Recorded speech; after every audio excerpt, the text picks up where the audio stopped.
Dear students, welcome to Brilliant Qatar. Today in this session, we are in part 2 of Electrostatics, the most probable multiple choice questions. Let us directly go to the questions. Question number 1.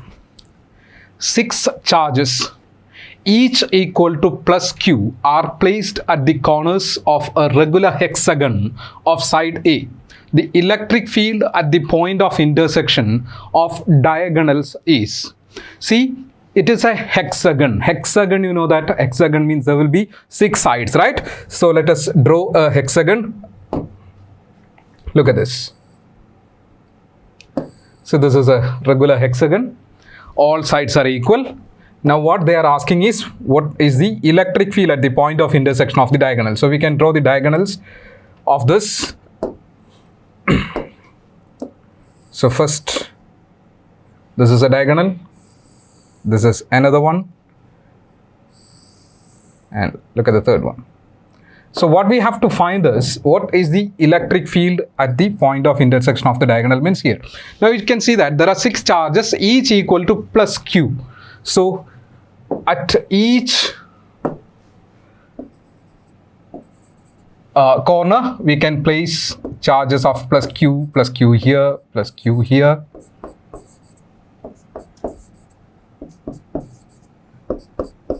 Like this. Then what is the electric field at the center? That means at this point O, right? Here we have to use, the principle of superposition. As per the principle of superposition, the total field at a point due to a number of charges is equal to the vector sum of fields due to individual charges. So here you can see that all charges are same. They are identical charges, and the distance, if you are taking this distance as R, from one of the charge to the point O, the distance to the point O from all the charges will be the same. That means the field magnitude of fields due to all the charges will be the same. That we can write E is equal to what? It is 1 by 4 pi epsilon naught Q by R square. Alright, but here the interesting thing is, if you are considering this charge, the field at this point, see, this is a positive charge and the field is the force experienced by a unit positive charge. So the direction of field will be in this way. E will be towards right. Similarly, if you are considering this charge, the field will be magnitude same towards left. That means these two fields are equal and opposite. So what will happen? They will get cancelled. Similarly, if you are considering this charge and this charge, these two charges will also be producing equal and opposite fields. That will also get cancelled. This one and this one will also producing equal and opposite electric field. That will also be cancelled. So electric field produced by all the charges will be cancelled by another charge. That means the net field will be 0. So this is a very simple question, but it is important. The answer is 0. The resultant field at the point of intersection of the diagonals will be 0. Clear? Okay. So let's go to the next question. A metallic solid sphere is placed in a uniform electric field. In the figure, which path will be the lines of force follow? See, you can see there is a metallic sphere and there are 4 lines. The lines are numbered as 1, 2, 3, 4. Out of these 4 lines, they are electric field lines. But out of these 4 lines, only 1 line is the correct line. Other 3 are wrong. So they are asking which is the correct one. So we can use the idea of properties of electric field lines and the properties of a conductor. You can combine both to find the answer for this question. Look at the first line. Okay, remember this given object is a metallic sphere. That means it's a conductor. Of course, it's a conductor, right? What is the electric field inside a conductor? 0. So if you're checking at the first line, there is no field inside. But there is a problem. What is the problem? Electric field is, please note, electric field is always perpendicular to the surface. Perpendicular to the surface of a conductor. So if you are taking this part of the diagram, it's like there is the metallic surface is something like this, but the field is in this way. That means you can see that angle is not 90, it is not perpendicular. So it is not 1. 1 is the wrong answer. Hope you understand it. Field line has to be perpendicular to the surface of a conductor. So the first line, it is not perpendicular. Number 2, impossible, because inside the sphere, inside the metallic sphere, there is a line. It should not be possible. So second one is wrong. Third one also, you can see it is inside the line is there. It is also not possible. Look at the fourth one. In fourth one, you can see the fourth line is not there inside, it is outside only. Now what you have to check is whether it is perpendicular to the surface or not. Clearly you can see that it is perpendicular. Here also it is perpendicular. This angle is 90 degree. So here we are using two properties. One is the electric field inside a metallic conductor is 0, and number 2 is the field line is perpendicular to the surface of a conductor. So if you are applying those two ideas, you can see that only the fourth line is obeying those two. So the answer for this question is 4. Clear? Right. Next, look at that. A charge Q is placed at the mouth of a conical flask. The flux of the electric field through the flask is. It's again a repeating type question. Don't be confused. It's very easy. A charge Q is placed at the mouth of a conical flask. So you don't need to worry about conical flask and all. This thing that we're using in chemistry, why it is here. Okay, it's just a shape. Alright, so let me draw a conical flask here.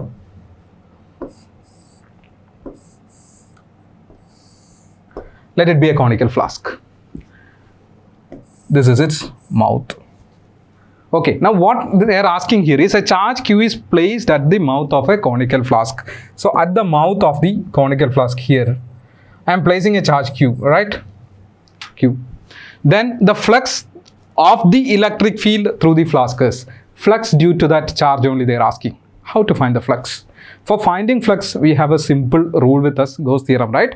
But the problem is, Gauss theorem is applicable only for a closed surface, right?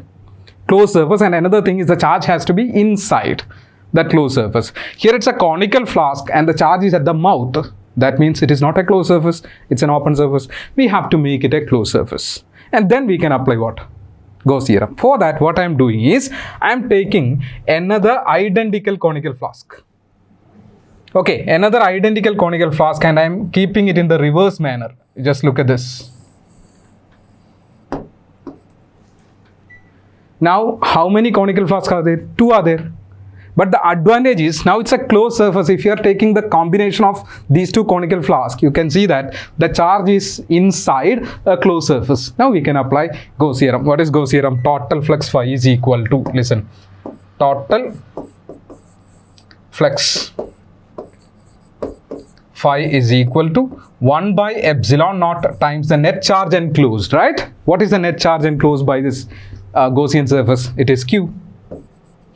But this is a flux through how many conical flasks? 2. There are 2 conical flasks, but we need flux through 1 flask only. So if you are taking that as phi dash, look, this is flux through the 2 conical flasks. We need flux through 1 flask only. It will be the total flux divided by 2, right? That means equal to Q by 2 epsilon naught, right?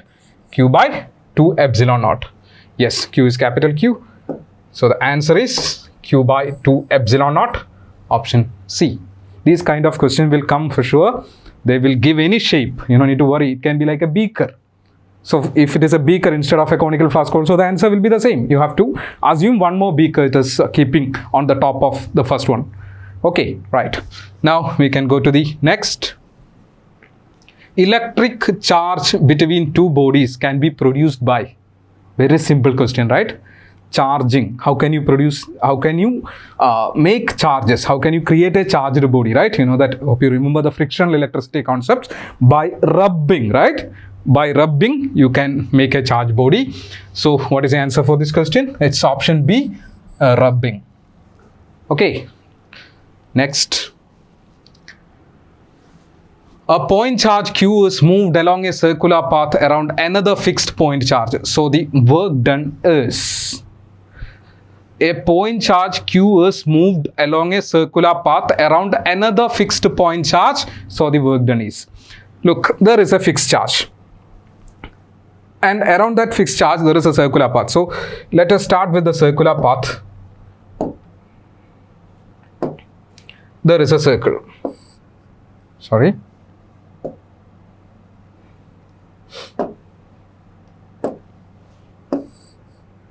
There is a circle. So this is that circular path, and this circle is around a fixed charge, right? Fixed charge. So point charge Q is moved along a circular path around another fixed point charge. So let it be that fixed point charge. We will take it as Q. And around this charge through a circular path, another point charge Q is moved, Q is moved along this, then how much is the work done? That's what they're asking, right? Listen, how can you find work done? Work done has got many formulas, right? But in these kind of question, we have to use a simple idea, that is the work energy theorem common set. Work done is equal to the change in energy, right? See, if you are taking this radius of the circular path as r, what will be the potential energy of this system? Potential energy will be U is equal to 1 by 4 pi epsilon naught Q1 Q2 by R, right? So here we get Q by R. Now if you are considering some other point, there is no change in the distance, there is no change in the charge. Any other point, still there is no change in distance, no change in charge. That means the energy will be always how much? 1 by 4 pi epsilon naught Q by R. So energy remains throughout the circle. Along that circle, the energy of the system, the potential energy of the system is same. What does it mean? No change in energy. No change in energy means no work done. So the answer for this question is always 0. Work done is always 0. Clear? So in this kind of question, please don't go to the basic formula, the force into displacement. That will create confusion. In electrostatics, if they are asking a question related to work done, first you have to think the possibility of that work energy relation. Work is equal to change in energy. Alright, now the kinetic energy, here we are using potential energy.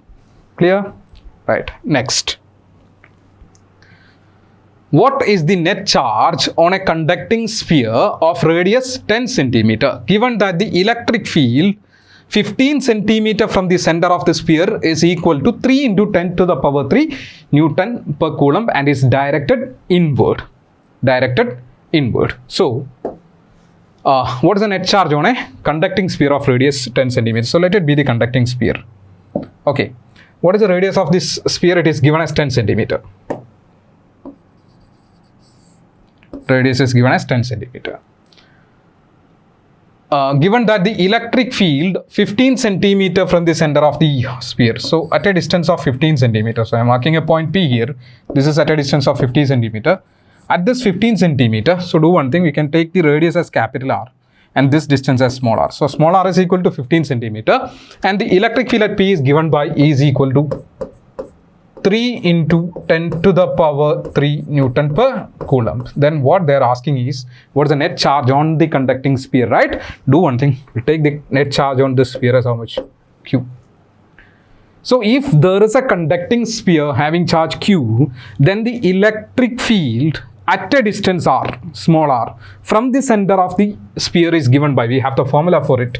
What is it? E is equal to 1 by 4 pi epsilon naught into Q by R square. Q by R square. This is the formula. So what is E? E is given as 3 into 10 to the power 3. And 1 upon 4 pi epsilon naught is 9 into 10 to the power 9. Q.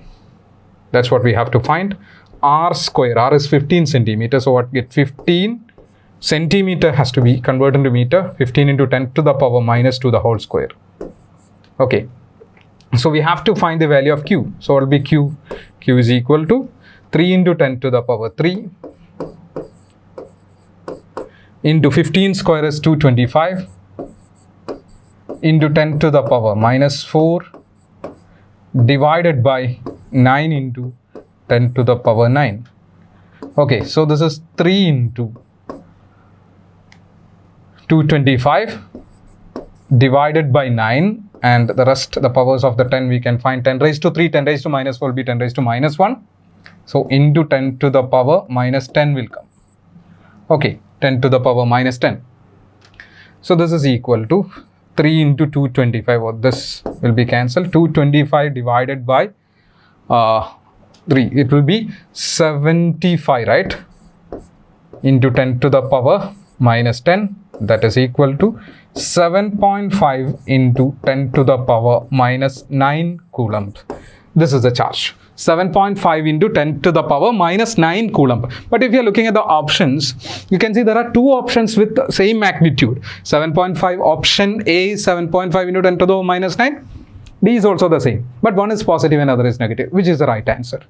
Is it positive or negative? For that, what we can use the idea of direction of electric field. It is given that it is directed inward. The electric field is directed inward, right? Inward. So, you know that electric field lines are starting from positive charge and ending at negative charge, right? So, inward means the source charge has to be negative. If it is negative charge only, we will get a field which is inward. So, it is a negative charge. So, the answer will be option A. Minus 7.5 into 10 to the power minus 9. Okay, so what you have to do here is just recall the formula for the electric field, substitute the data, do the calculations carefully, then finally you have to check the direction. Based on the direction, you can find what? The sign of the charge, whether it is positive or negative. Field is inward means source charge will be negative. Field is outward means source charge will be positive. Understood? Next. An electric dipole is placed at an angle of 30 degree with an electric field intensity 2 into 10 to the power 5 Newton per coulomb. It experiences a torque equal to 4 Newton meter. The charge on the dipole, if the dipole length is 2 centimeters. It is, you can understand from the question, it is based on which topic? Torque. So you have to do the calculation carefully. It's an easy question. So let's check the given data first. It is given dipole is placed at an angle. Theta is 30 degree. Electric field intensity is 2 into 10 to the power 5. Torque is 4 Newton meter. Length of the dipole is 2 centimeter. We have to find the charge. Okay, so let's directly write the equation for the torque. Torque is equal to what? P E sine theta. P sine theta. Right, now what is P? Dipole moment. Dipole moment equation, you know that it is magnitude of charge into length of the dipole 2L into E sine theta, right? E sine theta. This is torque. So what you have to find is Q. So Q is equal to what? Tau by 2LE sine theta. Now you can just substitute the data. What is torque? Torque is 4 Newton meter divided by. There is always a common mistake that is made by the students. That means, what is 2L here? 2L is the length of the dipole. So for 2L only you have to substitute 2 centimeter. Don't think that L is 2 centimeter. Length of the dipole is 2L. So for 2L you can directly put 2 centimeter. But 2 centimeter means 2 into 10 to the power minus 2 meter. Okay, and electric field intensity, it's given as 2 into 10 to the power 5. And sine 30 is 1 by 2. Okay, so we can cancel. This 2 will be cancelled. 4 by 2 will become 2. So the result is Q is equal to 2 by 10 to the power minus 2 and 10 to the power 5 will be 10 to the power 3. So what we get? 2 into 10 to the power minus 3 coulomb. 2 into 10 to the power minus 3 coulomb means it is equal to 2 millicoulomb, right? 10 to the power minus 3 is milli, you know that. So here it is 2 millicoulomb. 2 millicoulomb, option A. So the answer is option A. Clear? Okay. Next. Two equal unlike charges placed 3 centimeter apart in air attract each other with a force of 40 Newton. The magnitude of each charge in microcoulomb is. Two equal unlike charges. What is the meaning of equal unlike charges? That means the magnitude is same. If one is 5 coulomb, other is also 5 coulomb. But unlike, that means one is positive and other is negative. So like equal and opposite charges are placed 3 centimeter apart in air. So listen here. This is the first charge. So if it is plus Q, then the other will be minus Q. They are kept at a distance of 3 centimeter, attract each other with a force of 40 Newton. Force is given as 40 Newton. Then what is the magnitude of charge? But the answer should be in microcoulomb. Okay, so let's try. It is based on which formula? Coulomb's law, right? F is equal to, we'll directly apply it. F is equal to 1 by 4 pi epsilon naught Q1 Q2 by R square. So force is 40 given. 1 by 4 pi epsilon naught is 9 into 10 to the power 9. Q1, Q2, they are identical charge. Both are Q. So Q into Q will be Q square by what? R square, right? R is 3 centimeter. So R square will be 3 into 10 to the power minus 2 the whole square. So we get Q square is equal to what? 40 into 3 square is 9, 10 to the minus 2 square is 10 to the power minus 4 divided by 9 into 10 to the power 9. So 9 will be cancelled. So look at the result. We get q square is equal to 40 into 10 to the power minus 4 is there. 9 will go up, it will become minus 9. So what we get? Minus 4 minus 9 will be minus 13. This can be written as 4 into 10 to the power minus 12. 4 into 10 to the power minus 12 is q square, right? Then what will be q? Square root. Square root means it is 2 into 10 to the power minus 6. That means minus 6 means micro. So the value of q is 2 microcoulomb. 2 microcoulomb is the answer. You can see the option. It is option B. 2 microcoulomb. Clear? Very easy, right? Don't make any silly mistake in the calculation. Look at this. 8 dipoles of charges of magnitude E are placed inside a cube. The total electric flux coming out of the cube will be. It's a tricky question. You have to be careful while answering this kind of question. Total 8 dipoles are there, right? 8 dipoles, they are kept inside a cube. See, if there is a cube, there is a cube like this, and within this we are placing 8 dipoles, right? What is the charge of a dipole? If you are taking a dipole, what is its total charge? Dipole is a pair of equal and opposite charges separated by a small distance, right? So what is the net charge of a dipole? Net charge of a dipole is 0, right? So if you are placing one dipole inside a cube, what is the net charge inside the cube? 0. 2 dipole, 0. 8 dipole, 0. 100 dipole if you are placing inside a cube or inside a surface, the net charge enclosed will be 0. So that's the idea of this question. Q net charge enclosed by the cube will be 0. So we can use the idea of Gauss theorem. Total flux phi is equal to 1 by epsilon naught into net charge enclosed, Q net. But here Q net is 0. So the total flux will be 0. Very easy. Answer is 0. Okay, be careful. See, you may think that why it is given as 8 dipole. That is not a problem here. They can give 8, 10, 12, whichever it is. The answer will be 0. Okay. Next. A particle of mass m and charge q is placed at rest in a uniform electric field E and then released. The kinetic energy attained by the particle after moving a distance y will be. It is a bit complicated question. You have to use the idea of kinetic energy and electrostatics together. So all of you listen here. A particle of mass m and charge q is placed at rest in a uniform electric field. So let it be the point where we are placing that charge q, masses m. Okay, and there is an electric field. Electric field is E, and it is given that at rest. At rest means you can write its initial velocity is what? 0. Charge particle, charge q, mass m, initially at rest, it is kept in a uniform electric field. Okay, then what they are asking? After traveling a distance y, so this is the starting point. So after traveling a distance y, what will be its kinetic energy? So you know that kinetic energy is equal to what? Half mv square, right? Half mv square. So if you can find v, the final velocity, you can easily find kinetic energy. So how to find the final velocity? For that, what you can do is, initial velocity is given as 0, right? Initially the charge is at rest. Now displacement is y. It's given as y. So to find the final velocity, what we need is acceleration. So here charge is q, and electric field is E. You know that F is equal to what? Q into E. Force experienced by a charge particle q kept in an electric field is how much? QE. But F is equal to ma. So ma is equal to QE. A is equal to what? QE by m. This is the acceleration.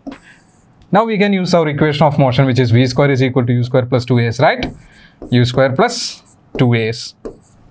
All of you are familiar with this equation, but u value is 0 plus 2 into what is acceleration? It is QE by m into displacement is given as y.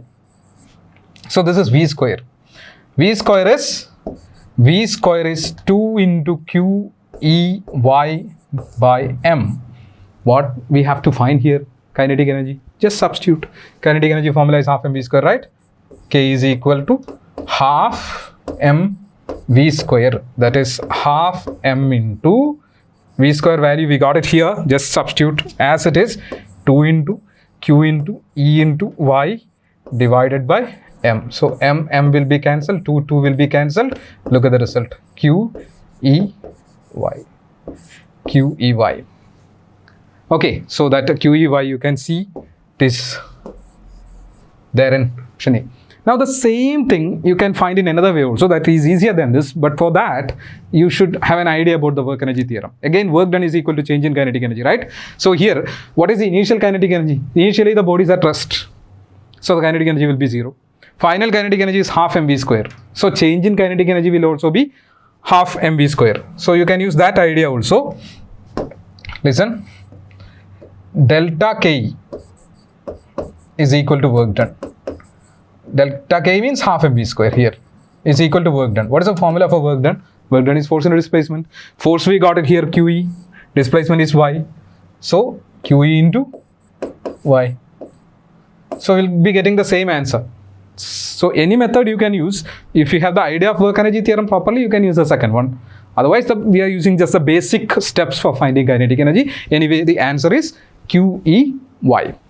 Okay, right. Next. Let E1 be the electric field strength of a short dipole at a point on its axial line and E2 that on the equatorial line at the same distance. Then field on the axial line of a dipole, field on the equatorial line of a dipole. Then how can you relate these two? It's a very simple question if you know the formula. See, electric field due to a dipole at a point on axial line. So in this question, just look, E1 is the field on axial line. So what is the equation for field on the axial line? Look, electric field on axial line. Here it is given as E1. We know the equation is 1 by 4 pi epsilon naught 2p by r cube. This is the field on axial line at some distance, right? And what is the field on equatorial line? E2. E2 is the field on the equatorial line. It is 1 by 4 pi epsilon naught p by r cube. What is the relation between E1 and E2? It's very simple, right? You can see that E1 is 2 times E2, right? E1 is 2 times E2. E1 is 2 times E2. Yes. So the answer is D. E1 is 2 times E2. Very simple repeating question. Okay. Or options can be in the other way also. They may give that E2 is equal to E1 by 2. That's also correct. E2 is equal to E1 by 2. Clear? Yeah. Next. The unit of permittivity of free space. Direct question. We have to find the unit of permittivity. Permittivity epsilon naught, right? So we just write the equation. F is equal to, we know the equation is 1 by 4 pi epsilon naught Q1 Q2 by R square. So what we can write, epsilon naught is equal to Q1 Q2 divided by 4 pi f r square.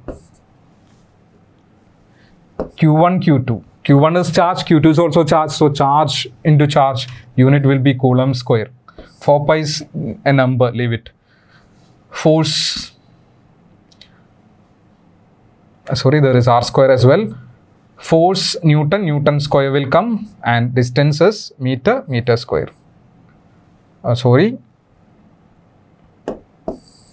Fr square, right? 4 pi f r square. So what we get? Q1 Q2. Q1 Q2 is Coulomb square. 4 pi number, no unit, Newton meter square. That's it. So it is Coulomb square per Newton meter square. So this can be written as Coulomb square Newton raised to -1 meter raised to -2, right? Coulomb square Newton raised to -1 meter raised to -2. Coulomb square Newton raised to -1 meter raised to -2. Just substitute the unit carefully. That's it. You'll get the answer easily. Okay, right. Next. A system has two charges. QA is equal to 2.5 into 10 to the power minus 7 coulomb and QB is equal to minus 2.5 into 10 to the power minus 7 coulomb, located at points A equal to 0, 0, minus 15 centimeter, B 0, 0, plus 15 centimeter respectively. What are the total charge and electric dipole moment of the system? See, in this question, you just look at the options. In all the options, total charge is 0, right? Option A, option B, option C, option D. 0 you can see. Total charge is 0, there is no doubt, because one is plus 2.5 and other is minus 2.5. Okay, now we have to find the dipole moment. So if you are looking at this, you can see that 0, 0. So x coordinate is 0, y coordinate is 0.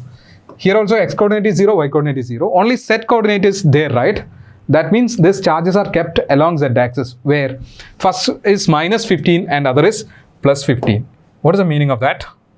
If you are taking this as the z axis, and this is the origin, so this is minus z and this is plus z, and at which all points the charges are located? One is located as minus 15, so let it be minus 15. So first charge plus q is located here, okay, and minus q is located at 15 centimeter. That means, what is the distance between the two charges? That you can easily calculate, right? One is minus 15 and other is plus 15, means the total distance will be 30 centimeter. Okay, 30 centimeter is the distance between the two charges. That means that is the length of the dipole that you can substitute now. What is the equation for dipole moment? P is equal to magnitude of the charge into the distance between the two charges. So magnitude of charge is 2.5 into 10 to the power minus 7 into distance between the charges is 30 centimeter, that is 30 into 10 to the power minus 2 meters. Okay, so it will be 2.5 into 3, 7.5, right? 7.5 into 10 to the power minus 7 and 10 to the power minus 1 will be there. So it is 10 to the power minus 8 coulomb meter. So look at the answer. It is 7.5 into 10 to the power minus 8 coulomb meter. So here the only thing is you have to find the length of the dipole. Okay, length of the dipole, that you can understand by observing the coordinate, the positions of the charges. It is 30 centimeter. We are just substituting in the formula for the dipole moment. Answer is 7.5 into 10 to the minus 8 coulomb meter, and the total charge of course will be 0 because it's a dipole. Okay, next. Look at this. When air is replaced by a dielectric medium of dielectric constant K, the maximum force of attraction between two charges separated by a distance. See, air is replaced by a medium with dielectric constant K. What is the definition of dielectric constant? Dielectric constant K is equal to, you know that it is F vacuum by F medium. This is one of the definition of dielectric constant. It is a ratio of force between two charges kept at a distance in vacuum to the force between the same charges kept at the same distance in a medium. F vacuum by F medium. So here we can write F medium is equal to what? F medium is equal to F vacuum, that means F in air, divided by K. K. Now you can answer this question because K is in the denominator, right? So it decreases by K times, right? For example, if F vacuum is equal to 10 and K value is 2, what we get? We'll get 5 as a new force, right? Okay, so you can see it is decreases by K times. So the answer for this question is this. Clear? Yes. Next. A charge Q microcoulomb is placed at the center of a cube of side 0.1 meter. The electric flux diverging from each face of the cube. An identical question is been discussed in our first session, part 1 video. You can check it. We found that if there is a charge Q which is kept inside a cube, then the flux through one face of the cube is given by phi is equal to, we got an idea, it is Q by 6 epsilon naught. 6 epsilon naught. We've already found it yesterday. I mean, in our part 1, you can check that video. So here the charge is q microcoulomb. So what we can write, q into micro is 10 to the power minus 6 divided by 6 epsilon. This is the answer. Q into 10 to the power minus 6 by 6 epsilon. You can see it is option A. Option A is our answer. Okay, so from Gauss theorem you can always expect these kind of questions. So next is, a charged oil drop is suspended in uniform field of 3 into 10 to the power 4 volt per meter so that it neither falls nor rises. The charge on the drop will be, take the mass of the charge is 9.9 into 10 to the power minus 15 kilogram and g is equal to 10 meter per second square. Okay, a charged oil drop is suspended in a uniform electric field of 3 into 10 to the power 4 volt per meter. So look at this. There is a charge. Let Q be the charge. If its mass is m, you know that the weight of the charge will be mg. It is acting down. Mg is acting down, right? But it is given that it neither falls nor rises. Neither falls nor rises. Weight is always acting down. That means what we are expecting is the charge will move down. But it's not moving down, which means there should be an equivalent opposite force, right? Upward force. There is an electric field. So if there is an electric field, definitely there will be a force due to that electric field, and that is QE, you know that. So if these two are equal, the charge will be in equilibrium, then it will be at rest. So this is the condition, right? Mg is equal to QE. Now what we have to find, charge Q value, right? And just equate. So QE is equal to Mg. Q is equal to Mg divided by E. Substitute. Mass is given as, you can see it is 9.9 into 10 to the power minus 15 into G is 10 divided by electric field value is 3 into 10 to the power 4. 9.9 by 3 will be 3.3. Okay, 10 raised to 3, so it will be 10 to the power minus 15 and minus 18 will come, right? Yes. So 3.3 into 10 to the power minus 18 coulomb. That's the answer. So I hope this is very clear. We are just equating the force due to electric field with the weight of the body, right? Weight is equal to the force due to the electric field. Clear? Yeah. Using mass m, length L and time t and current A as fundamental quantities, the dimension of permittivity is.